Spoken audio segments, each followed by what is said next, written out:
The unnerving part of it isn't that some men fail, it's how many slowly train themselves to become harmless. You can usually see it in the small things first: the alarms they ignore, the gym sessions they skip, the way they look for distraction the second life gets quiet. It's not weak in an obvious way, quietly weak, the kind where your edge disappears little by little and you barely notice it happening. You stop pushing yourself physically, stop focusing deeply, stop doing difficult things consistently, and eventually your whole life starts feeling softer than it should. You can see it everywhere now. A guy starts getting disciplined, and people instantly call him obsessed, as if there's something wrong with wanting more for yourself. A man takes the gym seriously, and suddenly everybody acts like he cares too much, when in reality it's holding a mirror up to who they are too comfortable to become. Someone builds a business, sharpens himself, develops confidence, and people immediately start searching for reasons it doesn't count. And what's really weird, most of that reaction has nothing to do with him. Seeing another man move with purpose forces you to notice where you stop moving.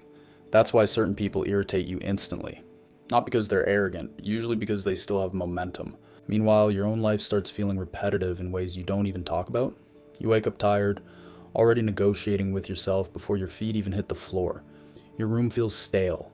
There's laundry sitting in the same corner for days, dishes sit in your sink for days at a time. And the dangerous part is how quickly all of this starts feeling normal. That's how avoidance slowly turns into identity. You stop thinking, I need to get myself together, and quietly start thinking, maybe this is just who I am now. That shift changes men, because eventually even your own promises stop sounding believable to you anymore. You say you'll wake up early, then hit snooze while already knowing you're not getting up. You tell yourself tonight will be productive, then somehow end up sitting at the bar at 1 a.m., half watching some woman you don't even care about but want to get with because she's there. And those moments leave marks. Not dramatic all at once, just small fractures in self-respect, the kind that build slowly, until part of you starts expecting disappointment from yourself automatically. A man doesn't become weak the day he fails. He becomes weak the day he gets comfortable disappointing himself, and realistically, that creates a kind of exhaustion sleep can't fix. Not physical exhaustion, the heavier kind. The kind that comes from constantly escaping your own life. You can feel it when you spend all day overstimulated but somehow still empty. Switching chicks, wasting money, watching your hair thin out and your gut get a bit more pudgy over time. Meanwhile, basic things start feeling harder. The gym feels mentally exhausting before you even leave the house. You sit down to focus, then somehow reach for your phone before the work even gets uncomfortable. Even replying to people starts feeling like effort, and deep down, part of you knows why. Your brain got too used to you not being accountable, too used to comfort, too used to distraction every time discomfort showed up. So now silence feels loud and almost irritating. Stillness feels uncomfortable, like the feeling when your arm falls asleep because you slept on it wrong. You can actually feel yourself reaching for stimulation before your mind even settles. Checking your phone during movies, which ends up pissing your date off because she thinks you're talking to another girl when you're really just seeing if you lost money on a bet you took earlier. Now you're in the movie theater alone because she stormed out, but you already paid for the ticket, so you might as well stay. I mean, it sucks, but it is what it is, right? Because you still want confidence, you still want discipline, you still want a stronger life. But your daily habits keep training hesitation instead. And after a while, you stop trusting your own intentions. That's the part most men never say out loud. And eventually, you stop even feeling frustrated with yourself, which is worse, because now the drift feels normal. You see some men start rebuilding physical discipline again, training consistently, sleeping properly, getting outside more, doing difficult things on purpose so comfort stops controlling them. Other men don't try to reinvent their whole life overnight, but they interrupt the passivity earlier.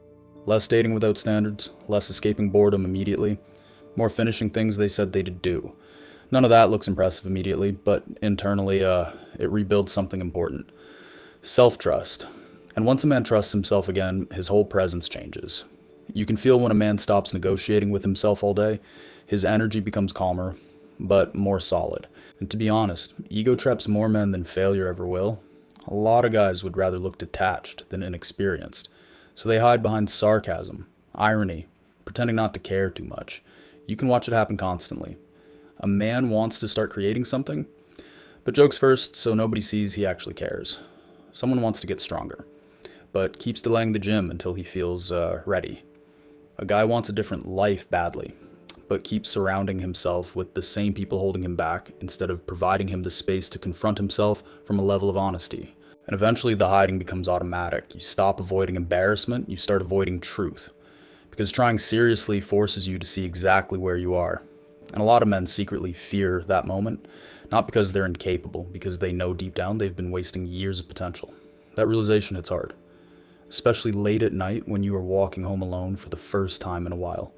Your phone battery's low, you open your front door to a dark apartment, but at least your dog greets you with unconditional love. Then you randomly start thinking about the man you thought you'd become by now. Part of you still remembers feeling sharper than this, more focused, more certain. Certain efforts would eventually turn into something meaningful.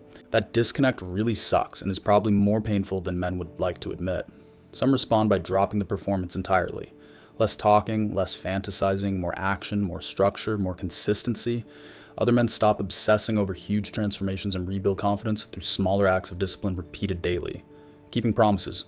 Training even when they don't feel like it, even doing difficult things before comfort fully takes over the day. Both paths usually begin the same way though, by finally telling the truth. Not the motivational version, the real version. The wasted time, the avoidance, the endless consumption, the quiet resentment toward men who still move with hunger and purpose. And because eventually the question stops being, how do I catch up? And becomes, what kind of man am I slowly becoming every time I choose comfort over growth?